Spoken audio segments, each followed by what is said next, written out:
તે દિવસે હું ખેતરમાં જુવારની રખવાળી કરવા ગયો હતો. મારા હાથમાં ગોફણ હતી. તેમાં મેં એક પથ્થર નાખ્યો, ગોફણ ફેરવી અને ખેતરની દિશામાં ફેંકી દીધો. પણ ભૂલથી તે પથ્થર એક સુંદર યુવતીના માથે વાગ્યો. હું ગભરાઈને તરત ત્યાં દોડ્યો. જોયું તો તેના માથેથી લોહી વહેતું હતું. મેં ખિસ્સામાંથી મારો રૂમાલ કાઢ્યો અને તેના માથે બાંધી દીધો. તે મારી તરફ જોતી હતી. નમસ્કાર દોસ્તો, મારું નામ સુહાસ છે. હું એક ખેડૂતનો દીકરો છું. મારા માતા પિતા ખેતી કરે છે. અમારા ઘરમાં ફક્ત અમે 3 જણા છીએ, મમ્મી, પપ્પા અને હું. ગામમાં અમારી 5 એકર જમીન છે, જ્યાં અમે પાણીની અછતને કારણે ક્યારેક મકાઈ, ડુંગળી, જુવાર, બાજરી કે કઠોળ જેવી જુદી જુદી ખેતી કરીએ છીએ. જ્યારે હું શાળામાં ભણતો હતો ત્યારે મારે ક્યારેક ખેતીમાં મદદ કરવી પડતી. આ વાત તે સમયની છે જ્યારે હું ગ્રેજ્યુએશનના છેલ્લા વર્ષમાં હતો. તે વખતે એક એવી ઘટના બની જેણે મારું જીવન સંપૂર્ણ બદલી નાખ્યું. તે વર્ષે અમે ખેતરમાં જુવાર રોપી હતી. જ્યારે તેમાં સારા દાણા ભરાઈ ગયા અને લાણીનો સમય નજીક આવ્યો ત્યારે તે ખેતરમાં ઘણા પક્ષીઓ આવીને દાણા ચણવા લાગ્યા, જેનાથી ખૂબ નુકસાન થતું. મારા પપ્પા રોજ સવારે વહેલા ઉઠીને ગોફણ લઈને ખેતરની રખવાળી કરવા જતા. તે ગોફણમાં નાના પથરા નાખતા, ગોફણ ફેરવીને ખેતર તરફ ફેંકતા, જેથી ફટનો જોરદાર અવાજ થતો અને બધા પક્ષીઓ ડરીને ઉડી જતા. પણ તે દિવસોમાં પપ્પાની તબિયત ખરાબ થઈ ગઈ હતી, એટલે ખેતરની રખવાળીનું કામ મારે કરવું પડતું. તે દિવસે હું સવારે 6 વાગ્યે ગોફણ લઈને ખેતરમાં ગયો. ત્યાં જઈને મેં નાના નાના પથ્થર એકઠા કર્યા. એક પથ્થર ગોફણમાં નાખ્યો, ફેરવીને ખેતરની દિશામાં ફેંક્યો. ફટનો અવાજ થયો અને બધા પક્ષીઓ ઉડી ગયા. મને ગોફણ ચલાવવામાં ખૂબ મજા આવતી. મેં ફરી થોડા પથ્થર ઉપાડ્યા અને ખેતરની ચારે બાજુ ગોફણથી ફેંકવા લાગ્યો. પણ તેમાંથી એક પથ્થર ભૂલથી બાજુના ખેતરમાં જઈને વાગ્યો, જ્યાં કોઈ હાજર હતું. મને તરત ખ્યાલ આવ્યો કે પથ્થર કોઈને વાગ્યો છે. હું ગભરાઈને ત્યાં દોડ્યો અને જોયું તો અમારા પાડોશી ખેતરમાં મારી ઉંમરની એક સુંદર છોકરી હતી. હવે પથ્થર તેના માથે વાગ્યો હતો અને તેના કપાળેથી ખૂન વહેતું હતું. આ પળ મારા માટે ખૂબ ડરામણી હતી. હું તરત તેની પાસે ગયો. મને કંઈ સમજાતું નહોતું કે શું કરું. આ છોકરી ખૂબ સુંદર હતી. તેનો ચહેરો બહુ નાજુક અને નિર્દોષ હતો. હવે મારાથી મોટી ભૂલ થઈ ગઈ હતી. મને ગોફણ ચલાવતા તો આવડતું, પણ મેં આજુબાજુ કોઈ છે કે નહીં તે જોયું નહોતું, અને આ મારી સૌથી મોટી ભૂલ હતી. મેં તરત મારા ખિસ્સામાંથી રૂમાલ કાઢ્યો અને તેના કપાળે બાંધી દીધો, જેથી ખૂન રોકાય. ધીમે ધીમે ખૂન થંભી ગયું. હું વારંવાર તેની માફી માંગતો હતો. આ છોકરી અમારા પાડોશી ગામના એક ખેડૂતની દીકરી હતી. તે મારા પર ખૂબ ગુસ્સે હતી અને મને ખૂબ ઠપકો આપ્યો. પણ મેં તેને સમજાવ્યું, મને ખરેખર ખબર નહોતી કે તું બાજુના ખેતરમાં છે. મારાથી ભૂલ થઈ ગઈ. તે થોડીવાર ચૂપ રહી. તેના માથે ખૂબ દુખાવો હતો અને ચહેરો દર્દથી તંગ દેખાતો હતો. હું ખૂબ પરેશાન હતો. મેં તેનું નામ પૂછ્યું, પણ તેણે ન જણાવ્યું. કદાચ તે મારાથી ખૂબ નારાજ હતી. મારા મનમાં ડર હતો કે જો તેણે ઘરે જઈને મારું નામ કહી દીધું તો મારા ઘરવાળા નારાજ થશે અને તેના ઘરવાળા કદાચ મને મારશે. એટલે મેં તેને કહ્યું, ચાલ હું તને હોસ્પિટલ લઈ જાઉં. પણ તે કંઈ બોલી નહીં. મેં તેનો હાથ પકડ્યો અને તે ધીમે ધીમે મારી સાથે ચાલવા લાગી. તે વખતે અમારી પાસે ન તો સાયકલ હતી ન બાઇક. અમે બંને 2 કિલોમીટર પગપાળા ચાલીને ગામના ડૉક્ટર પાસે પહોંચ્યા. ડૉક્ટરે તેની સારવાર કરી, ઇન્જેક્શન આપ્યું અને પટ્ટી બાંધી. પછી થોડી દવાઓ લખી આપી. પછી હું તેને પાછી ખેતરમાં લઈ આવ્યો અને કહ્યું, મારાથી ખૂબ મોટી ભૂલ થઈ ગઈ, મને માફ કરી દે. આવું ફરી નહીં થાય. તે કંઈ બોલી નહીં, બસ મારી તરફ જોતી રહી. તેની આંખોમાં શું ચાલતું હતું તે બિલકુલ સમજી શક્યો નહીં. આખો દિવસ મારું મન ખૂબ ભારે રહ્યું. હું જે ખાવાનું સાથે લીધું હતું તે પણ ન ખાધું, કારણ કે મને ખૂબ પસ્તાવો થતો હતો. આ છોકરી પછી પોતાના ઘરે ચાલી ગઈ. આખો દિવસ તે ખેતરમાં રોકાઈ નહીં. મને હજી સુધી ખબર નહોતી કે તે ખેતરમાં શા માટે આવી હતી.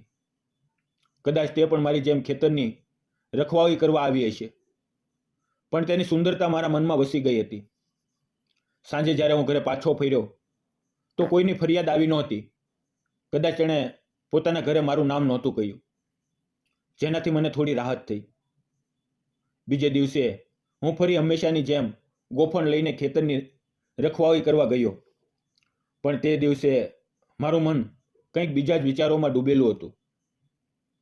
શરૂઆતમાં મેં નક્કી કર્યું કે પહેલાં ખેતરની ચારે બાજુ ફરીને જોઈ લઉં કે ક્યાંય કોઈ છે કે નહીં, જેથી ફરીથી કોઈને ભૂલથી પથ્થર ન વાગે. હું ધીમે ધીમે આખા ખેતરમાં ફરવા લાગ્યો. ત્યાં ખેતરના એક ખૂણે મેં ફરીથી તે જ છોકરીને જોઈ. તે જ હતી જેના માથે ગઈકાલે પથ્થર વાગ્યો હતો. તેના હાથમાં પણ ગોફણ હતી. તેણે તેના પથ્થર નાખ્યો, ફેરવીને ખેતર તરફ ફેંક્યો. ફટનો જોરદાર અવાજ થયો અને બધા પક્ષીઓ ઉડી ગયા. મને તરત સમજાઈ ગયું કે તે પણ ખેતરની રખવાળી કરે છે, એટલે કે તે પણ કોઈ ખેડૂતની દીકરી હતી. આજે તે ખૂબ સુંદર લાગતી હતી. તેણે પંજાબી ડ્રેસ પહેર્યો હતો, ઓઢણી કમરે બાંધી હતી અને પૂરા ધ્યાનથી પોતાના ખેતરની રખવાળી કરતી હતી. તેના કપાળે ગઈકાલે ડૉક્ટરે બાંધેલી પટ્ટી હજી હતી. તેને જોઈને મને ખૂબ દુઃખ થયું. મનમાં દયા પણ આવી. સાચું કહું તો આજે હું તેના માટે ખાસ કેડબરી ચોકલેટ લઈ આવ્યો હતો. હું ધીમે ધીમે તેની પાસે ગયો. તેણે મારી તરફ જોયું, પણ કંઈ બોલી નહીં. મેં મારા ખિસ્સામાંથી કેડબરી કાઢી અને તેની સામે ધરી, પણ તેણે લેવાની ના પાડી. ત્યારે મેં હવેથી તેનો હાથ પકડ્યો, ચોકલેટ તેના હાથમાં મૂકી અને તેનો હાથ ધીમે ધીમે બંધ કરી દીધો. પછી હું ત્યાંથી થોડે દૂર જઈને મારા ખેતરની રખવાળી કરવા લાગ્યો. પછી અમે બંને નજીક નજીક ઊભા રહીને પક્ષીઓને ભગાડવા લાગ્યા. થોડી વાર પછી તે સુંદર છોકરીએ કેડબરી ખોલી, તેને 2 ટુકડામાં વહેંચી અને મારી પાસે આવી. તેણે એક ટુકડો મારી તરફ ધર્યો અને હસીને બોલી, લે. મેં અડધો ટુકડો લીધો અને તેણે બીજો ખાધો. પછી તે મારી તરફ જોઈને એક પ્યારી સ્મિત આપી, જે મારા દિલમાં ઉતરી ગઈ. મેં ધીમે રહીને પૂછ્યું, ખૂબ દુખે છે? સોરી, મને ખરેખર ખબર નહોતી કે તું પણ ખેતરની રખવાળી કરે છે. મારા પપ્પા બીમાર છે એટલે મારે આવવું પડ્યું. તે બોલી, અરે રહેવા દે, કોઈ વાંધો નહીં. પછી હળવા સ્વરમાં બોલી, મારું નામ જાનવી છે. હું નજીકના ગામમાં રહું છું. મને ખેતરમાં આવવું, ફરવું, રખવાળી કરવી ખૂબ ગમે છે. એટલે હું રોજ સવારે આવું છું અને આખો દિવસ અહીંયા રહું છું. તેની વાતો સાંભળીને મને ખૂબ સારું લાગ્યું. તેના અવાજમાં એવી મીઠાશ હતી જાણે કોઈ નરમ હવા કાનમાં આડે. તે બોલે તો એવું લાગે જાણે દરેક શબ્દમાં સંગીત વહેતું હોય. મેં કહ્યું, મારું નામ સુહાસ છે. હું પણ નજીકના ગામમાં રહું છું. અમારી પાસે 5 એકર જમીન છે. પપ્પાની તબિયત સારી નથી એટલે ખેતરની રખવાળી હું કરું છું.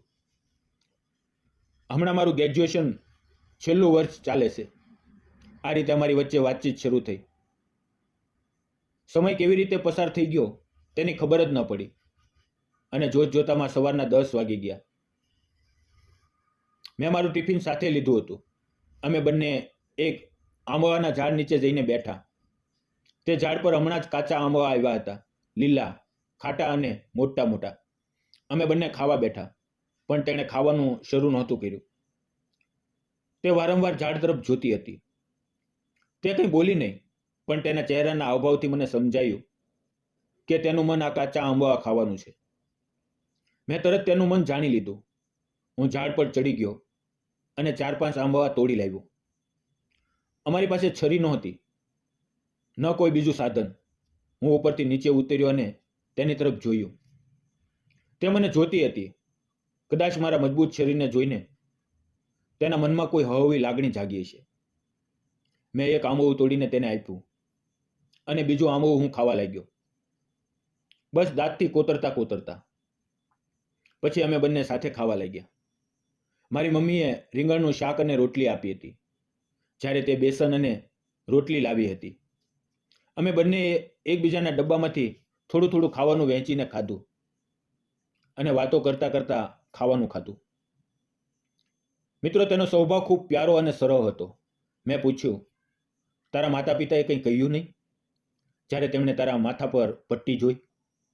તે હસીને બોલી, ના, મેં તેમને કહ્યું કે પથ્થર પગ પર લપસીને પડી ગઈ એટલે માથે ઈજા થઈ. તેણે જુઠ્ઠું બોલીને મને બચાવી લીધો હતો અને તે જ પળ મારા મનમાં તેના માટે ઊંડો સ્નેહ અને પ્રેમ જાગ્યો. મને તે ખૂબ ગમવા લાગી. કદાચ તેના દિલમાં પણ મારા માટે એ જ લાગણીઓ ઉભરાવા લાગી હતી. અમે બંને લગભગ એક જ ઉંમરના હતા. તેણે જણાવ્યું કે તે ગ્રેજ્યુએશનના બીજા વર્ષમાં છે. તે પછી અમે ફરી પોતપોતાના ખેતરની રખવાળી કરવા લાગ્યા. તેની પાસે એક પુસ્તક હતી. મેં પૂછ્યું, આ પુસ્તક કેમ લાવી છે? તે બોલી, મને વાંચવું ખૂબ ગમે છે. તું ખેતર સંભાળ, હું ઝાડ નીચે બેસીને પુસ્તક વાંચું છું.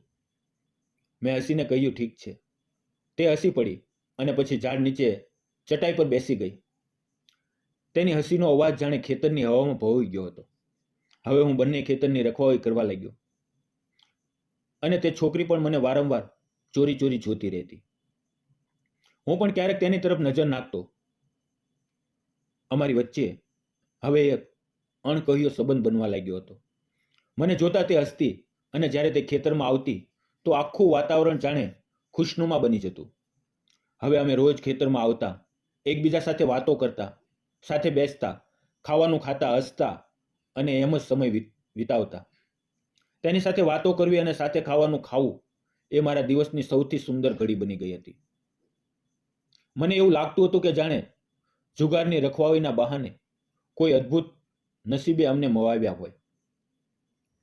એક દિવસ બપોરે અમારું પાણી ખતમ થઈ ગયું. નજીકમાં એક કૂવો હતો એટલે અમે વિચાર્યું કે ત્યાંથી પાણી કાઢીએ. કૂવામાં ખૂબ પાણી હતું એટલે કે તેમાં આરામથી તરી શકાય. મેં મજાકમાં કહ્યું, ચાલ થોડી વાર તરી લઈએ. તે હસીને બોલી, મને તરવું નથી આવડતું. પણ સૂરજની ગરમી ખૂબ હતી એટલે તેણે કહ્યું, હું ફક્ત થોડું પાણીમાં ઉતરવા માંગુ છું જેથી મને ઠંડક મળે. મેં પૂછ્યું, તને ખરેખર તરતા નથી આવડતું? તે બોલી, ના. ત્યારે મેં ખેતરમાં પડેલું એક સૂકું દૂધી જેવું મોટું ભોપો ઉપાડ્યું. તેને દોરડાથી તેની કમરે બાંધ્યો અને તેનો હાથ પકડીને ધીમે ધીમે કૂવામાં લઈ ગયો. મને તરતા સારી રીતે આવડતું હતું એટલે મેં તેને શીખવવાનું શરૂ કર્યું. શરૂઆતમાં તે ખૂબ ડરતી હતી પણ મેં તેનો હાથ નહોતો છોડ્યો અને ધીમે ધીમે તેને આત્મવિશ્વાસ આપ્યો. થોડી જ વારમાં તેણે ડર છોડી દીધો અને પાણીમાં હસતા હસતા તરવા લાગી. તેની આંખોમાં ખુશી હતી, જાણે તેને કોઈ એવો સાથી મળ્યો હોય જે તેની કાળજી લે છે. હવે આ રોજનો ક્રમ બની ગયો. ખેતરની રખવાળી, વાતચીત, હસી મજાક અને તરવું. પણ હવે જુવારની લણવાનો સમય આવી ગયો હતો એટલે હું રોજ ખેતરમાં નહોતો આવી શકતો. અમારી વચ્ચે હવે એક ઊંડો સંબંધ બની ગયો હતો, આકર્ષણ અને અપનાપણું. છેલ્લો દિવસ હતો જ્યારે અમે બંને ખેતરમાં સાથે હતા. સવારે 6 થી 7 વાગ્યે અમે મળ્યા. પક્ષીઓ ભગાવ્યા, વાતો કરી. કાલથી ખેતરમાં આવવાનો ક્રમ બંધ થવાનો હતો કારણ કે જુવારની લણણી થવાની હતી. તે ખૂબ ઉદાસ હતી. તેના ચહેરા પર સ્પષ્ટ દેખાતું હતું કે તે મારાથી અલગ થવાના વિચારથી દુઃખી છે. તેણે કહ્યું, સુહાસ, હવે તારા વગર કંઈ સારું નહીં લાગે. મને તારી ટેવ પડી ગઈ છે.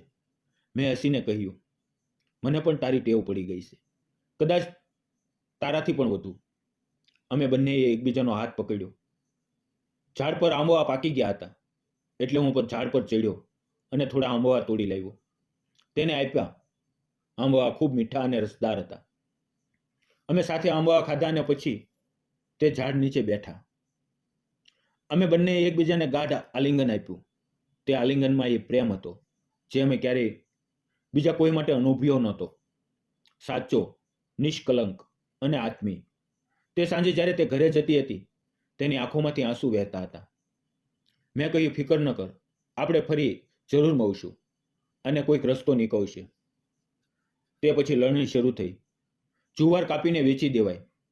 ઘણી વખત હું ખેતરે ગયો તે ન મળી, પણ એક દિવસ તે મળી. હવે અમારો સંબંધ ખૂબ ગાઢ થઈ ગયો હતો. આ હવે સાચા પ્રેમમાં બદલાઈ ગયો હતો. એ દિવસે અમે આંબાના ઝાડ નીચે બેઠા હતા, હસતા વાતો કરતા. અચાનક જાનવીના પિતાજી ખેતરમાં આવી ગયા. તેમણે અમને ખૂબ નજીક બેઠેલા જોયા અને તેનો ગુસ્સો આસમાને પહોંચી ગયો. તે અમારી પાસે આવ્યા અને જોર જોરથી ઠપકો આપવા લાગ્યા.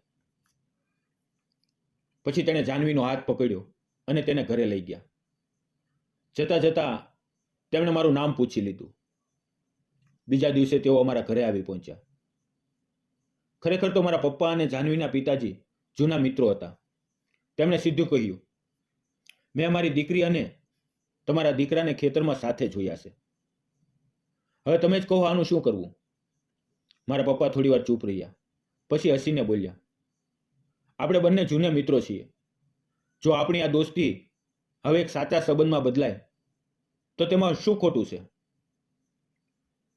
તેમની વાત સાંભળીને જાનવીના પિતાજી પણ શાંત થઈ ગયા. તેણે માથું હલાવ્યું અને બોલ્યા, ઠીક છે. અને મિત્રો, પછી થોડા જ દિવસોમાં અમારા લગ્નની વાત નક્કી થઈ ગઈ અને અમારા લગ્ન થઈ ગયા. આજે અમે બંને સાથે છીએ, ખૂબ ખુશ છીએ. દરરોજ સવારે અમે ખેતરમાં જઈએ છીએ, સાથે કામ કરીએ છીએ અને તે જૂની યાદોને તાજી કરીએ છીએ. જ્યારે તે દિવસો યાદ આવે છે ત્યારે બધું એટલું સરળ અને નિર્દોષ હતું. હવે અમારો સંસાર પ્રેમ અને ખુશીઓથી ભરેલો છે. દોસ્તો, આ વાર્તાનો સંદેશ એ છે કે જો ભૂલ થઈ જાય તો માફી માંગો, અને જેને તમારી લીધે દુઃખ થયું હોય તેની જવાબદારી લ્યો. કોઈને સાચા દિલથી કાળજી રાખવી એ જ દોસ્તીને મજબૂત બનાવે છે, અને એ જ દોસ્તી ધીમે ધીમે પ્રેમમાં બદલાઈને જીવનને સુંદર બનાવે છે. જો તમને આ વાર્તા ગમી હોય તો અમારી ચેનલને લાઇક, શેર અને સબસ્ક્રાઇબ જરૂર કરજો. ફરી મળશું આવતીકાલે. ત્યાં સુધી આવજો. અને જતાં જતાં એક નાની એવી કોમેન્ટ કરવાનું ભૂલશો નહીં. અને મિત્રો, આપને જણાવી દઉં કે આ વાર્તા ફક્ત કાલ્પનિક હતી અને આ વાર્તા મનોરંજન અને શૈક્ષણિક ઉદ્દેશથી બનાવવામાં આવેલી છે. તેમાં આવેલા કોઈ પણ નામ, પાત્ર કે ઘટના કોઈ પણ વ્યક્તિ સાથે સંબંધ નથી. અને જો આવું બન્યું હોય તો તે માત્ર એક સંયોગ છે. તેને અન્યથા ન જોશો. અને જતાં જતાં મિત્રો, તમારું ધ્યાન રાખો, ખુશ રહો. ધન્યવાદ મિત્રો.